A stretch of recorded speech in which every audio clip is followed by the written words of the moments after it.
Okay. So Palmer, you finished your 8th grade year at the Palm Beach Day School. Yeah. From there up to now, okay? Okay. So I was 13 and I went to Andover, in Andover, Massachusetts, which is about 20 miles north of Boston. And that was 9th through 12th grade. Any particular questions about that? Well, do you have any Holden Caulfield remembrances from here? Yeah. Well, I think that the interesting thing, and I'll say that, is that I think I understood grammar at that time because of your classes better than some of my teachers.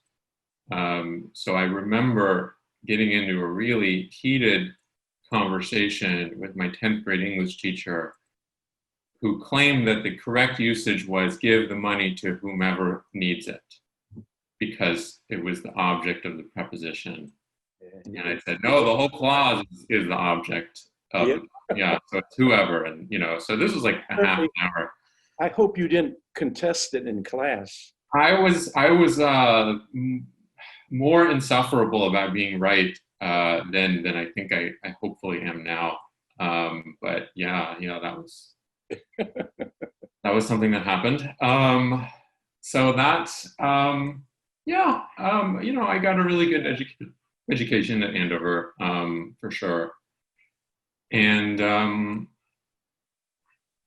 there was never, I think you were right that you kind of learned everything that you would need to know about writing by the time you finished the 8th grade. And then it was just really a question of doing more of it and finding your voice. That's it. That's I think, you go through these phases in writing where you, sometimes you'll like take out all your adjectives and you'll think adjectives are bad. And sometimes you'll add in a bunch of adjectives because you're in a pro adjective phase. And sometimes as a teacher, I'm skipping ahead, but I would inflict that on my students as well. But yeah, I think the basics of grammar and all of that were really the important things to know. And I had learned that by the time I finished 8th grade at the day school.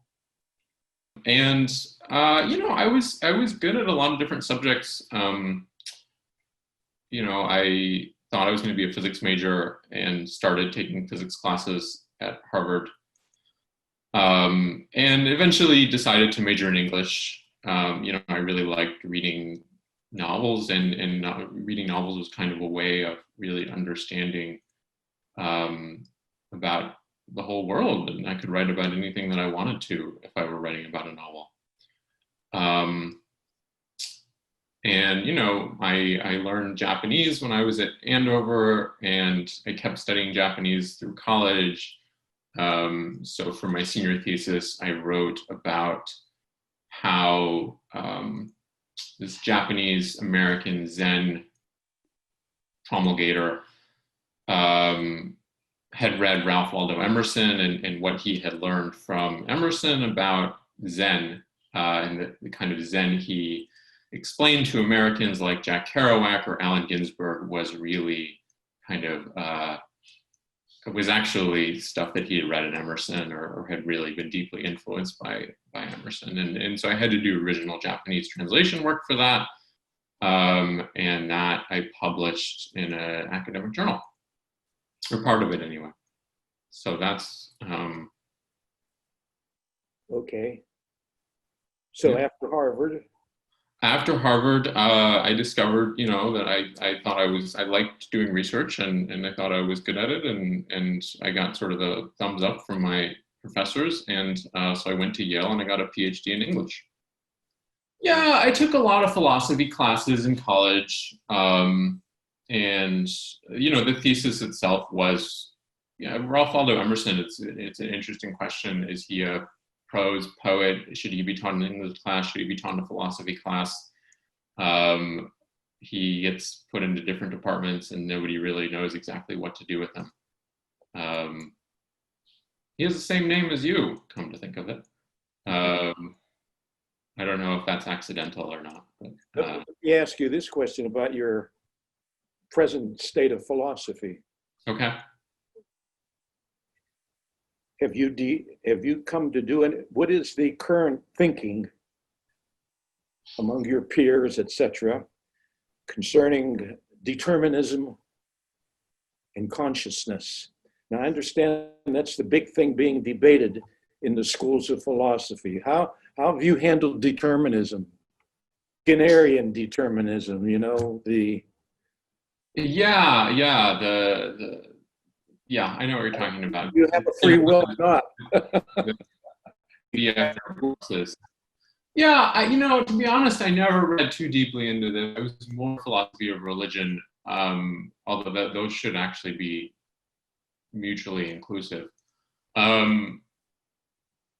My understanding of it is that one very popular view is compatibilism. So the thought that, you are both, that these things are not actually mutually exclusive, that you could both be responsible for your own actions and also have them determined in some larger way. I don't know if that really makes sorry? You have it both ways. Yeah, I mean, they do those experiments that are kind of interesting where they'll have people move their fingers around. Have you heard of these? And they hook them up to a brain scanner, and they discover that people's one thing comes before the other one. Yeah, the brain activity that they're going to move the finger, I guess, appears before they actually move the finger. And they're supposed to prove that there's no such thing as an autonomous being. Yeah, I don't think it's a very good proof, just because from what I understand, like, actually brain scanning is not that advanced technologically, and we don't really know what's, you get this kind of picture, but it's not really that accurate. Did you do any reading of Dawkins at all? Richard Dawkins? Richard Dawkins, yes. I read, what's his name, Harris. So similar, atheist kind of atheist perspective in college. Sure. I don't know if I read Dawkins specifically. I was never a science person in high school. I didn't like science or math. I got through, but I liked the English, history, things like that. So I always said, I picked up The Selfish Gene by Dawkins, and I started reading this, and there was a lot of biology. I just didn't understand it. And my brother-in-law, Mr. Wagner, was he here when you were there? Yeah. He's my son-in-law. And I think I was aware of that at some point. Yeah. I would call him and ask him well, what's this mean? Or what's this mean? And then I got into memes, the whole thing of memetics, which of course is the thing, the genes, just as they want to replicate, so these memes want to replicate. So I got into that whole thing, but there's so much of the biology that I don't understand. So I'm struggling through that anyway, but it's interesting. It keeps me away from watching television or anything like that. Yeah, that is interesting stuff. I mean, what the argument of that book is, like, essentially what humans kind of reproduce. Through imitation. We imitate. Yeah. That's way these memes, that's all they want to do is replicate, and then they get a place in your brain. And of course, the Dawkins and this, what's her name, Susan Blackmore from Oxford, who wrote the meme machine. Her point, of course, is that too bad, people, but there's no such thing as free will. There's none of this. You have no, what do you call in this? And so as I understand, it's being very widely debated in the field of philosophy. So anyway, but I'm into some of that. Yeah, I think it's difficult to prove that conclusively. I think, it's also a really central political question too, right? I mean, how much of who you are or where you end up is a result of your own actions and choices, and how much of it is a result of well, of course, if we accept it, then as Skinner said were you at Yale when Skinner was still there? Was he still alive? I doubt it. Okay. But in his Science and Human Behavior, he says, beyond freedom and dignity, if you do something great, you had no choice. That was already ordained by your past reinforcement schedules and everything. And by the same moment, if you did something punitive, bad, can't be blamed for that. That was in your, what do you call? But there's no autonomous man in there making those decisions. So I don't know. I read somewhere a philosopher said, you begin in doubt and you end in certainty. But I think also, it's usually the other way around. you end in doubt too. Yeah, it's usually the other way around. Yeah. Um, Well, for me, it goes both ways. And when you get to be 88 years old, you start wondering about those things, Palmer, So anyway, so go on now. Now after college, I see from your resume, you've been doing a lot of writing. Have you written any fiction? no, No. no fiction. Are you contemplating writing any fiction? Not in the near term. Okay. All right. I taught creative nonfiction at Yale for 3 semesters, I guess. So I had my own class, and I had I think 10 to 15 students, and I made them write essays and graded them, and we read Joan Didion, and we read E.B. White and James Baldwin, and a lot of really great authors. And I liked that work a lot, and I've written some nonfiction stuff. Some of it's been published, some of it hasn't. But the fiction I haven't really taken a crack at for a number of years. You think it's in the future, maybe? Maybe. I mean, it's fiction is so interesting. It's you write the thing, and then the only question people have at the end of it is, how much of this really happened to you? Yeah. And then you wonder, well, why are we writing fiction? So that's an interesting, I don't know, that's an interesting dimension. Yeah. So the nonfiction is really quite interesting. I mean, to me right now, just because you're presented with a whole world of details, right? And then as a nonfiction writer, you have to figure out what are the significant details to the story that you're trying to tell. So, the fact that your shirt is pink, right? Is that worthy of mention? Like, what does it suggest about you? Right? Whereas in fiction, you can kind of just make anything up. So I don't know, nonfiction having this constraint in some ways makes it really interesting. At least that's my take. And also, I always thought when I read essayists, and you wonder how much of those essays, how much of it is in the background of the writer, and is he able to divorce himself from the subjective if he's making a point? And I often wonder, how did he come to that?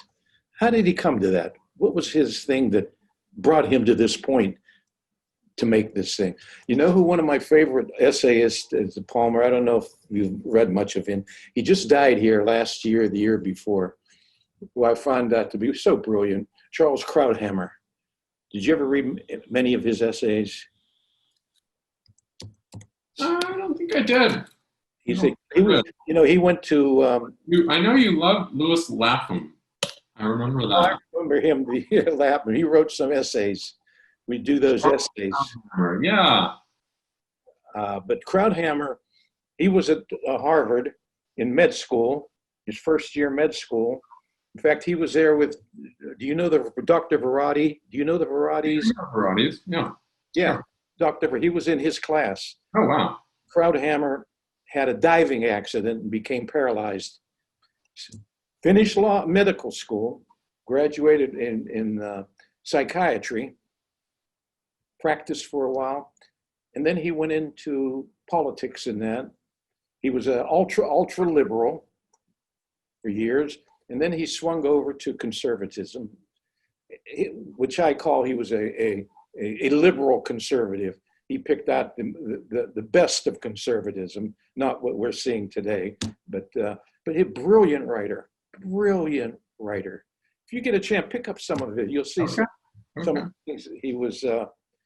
So, but Yeah. I wonder where they come from. You know, when you're writing this, what, from a Skinnerian point of view, what was in your past reinforcement schedules that brought you to this point? I know that's a difficult thing to try to decide. Yeah, you mean to where I am currently? Is that what Well, wherever you are, yeah, where you are at this moment, where you are at this moment. What in your past reinforcement, in your living, how did the environment, etc., and all these things? Okay. Okay. Um, so obviously, being your student had a very big impact on me, in terms of the decision to study literature. Um, I can certainly, I can I remember my Julius Caesar. I remember reading Cyrano de Bergerac. I remember in particular, and I guess it's sort of nice to be able to talk about this. There's that moment in Caesar and Cleopatra, where she says to him, "What I know that he doesn't love me because I can't make him jealous." Right? Yes, you remember And that? you asked everybody, "Is that true? Right? Is that what love means? That you can't, right? Maybe he loves her because he's not jealous. He wants sort of what is the best for her." And I sort of think about that moment as being very powerful for me in terms of when I was an English professor, wanting students to kind of have that very personal understanding of what it is that literature is about, right? Like what are the central questions that you're living your life that reading books can help you think about or understand. So I think that was very, very powerful. Do you remember when we did Caesar and Cleopatra? Yeah, I mean, I'm telling you about it right now, right? Okay, but do you remember on your educational autobiography, on your title page, what you put?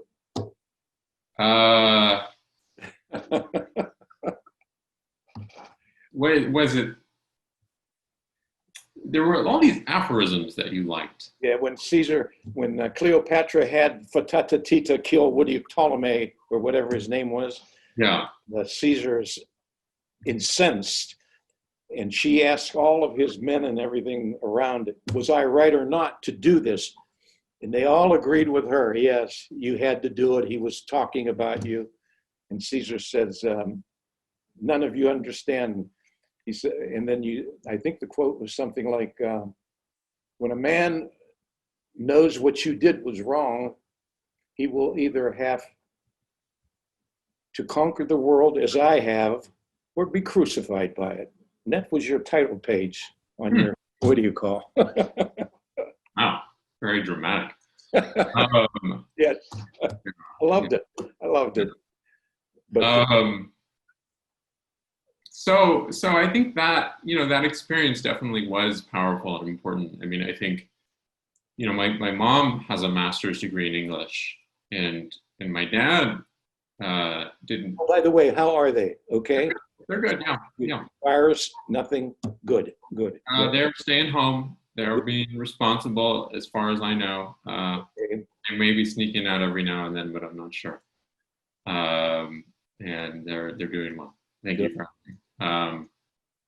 But yeah, so definitely, having a mother who has a master's degree in English and a father who thought about getting one, and then having your class, I think those were very influential in terms of many of the steps that I took in college and afterwards, in choosing to study more literature.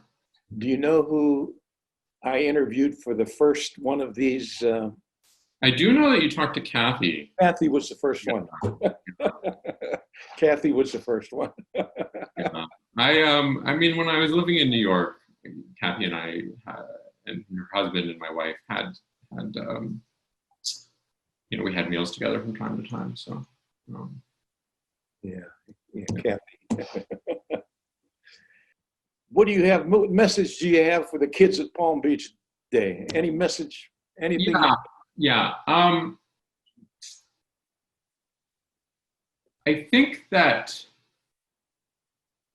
having the privilege to study at Palm Beach Day is an amazing opportunity to study with, Mr. Greco and Mrs. Close and a lot of the other great teachers there. But I think it was only much later in my life that I really understood that not everybody gets that opportunity, and that most people in the world and in the country do not have that. And, to be mindful that you are where you are in large part, to go to the theme of our conversation, because of luck. Yeah. Well, that's one of my things that I sincerely believe, that I think every child in this country should get the education that kids at Palm Beach Day get. And I think that we have the resources to do that. We have the resources. And if we're not doing it, then it's because of stupidity and greed and things like that. But I feel strongly about that. Because I agree with you. Yeah. But it's been interesting. It's been interesting, Palmer. And as I said, when you get my age, how old are you now? You're what? 31. 31. You're having. I always tell the kids. I don't know. I told your class. I always tell my classes the first day of the new classes, we want to turn out critical thinkers. And to be a critical thinker, you have to 4 things. You got to be a good reader. If you're not a good reader, you can't be a critical thinker because you're not getting enough sophisticated material. You got to be a clear writer, not a great writer, a clear writer, to be able to exchange ideas. And that's our mission here, our basic mission at the school, I believe. Now, the third thing to be a critical thinker, you got to be fair and objective. We'll work on that, but most of that's going to come from home. As you know, most of that's going to come from home. And the fourth thing, you're going to have some moral courage, because if you're a critical thinker, you're going to find yourself disagreeing with your peers.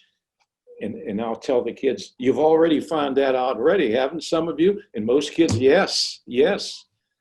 You're going to disagree with your government on some things. You're going to disagree with your school. You're going to disagree with your church, your synagogue. And you're going to disagree with your parents. And that's not an easy thing to do. But to be a critical thinker, that's what you need. Palmer, it's been great. And tell your mom and dad I said hello. Okay. All right, we'll do.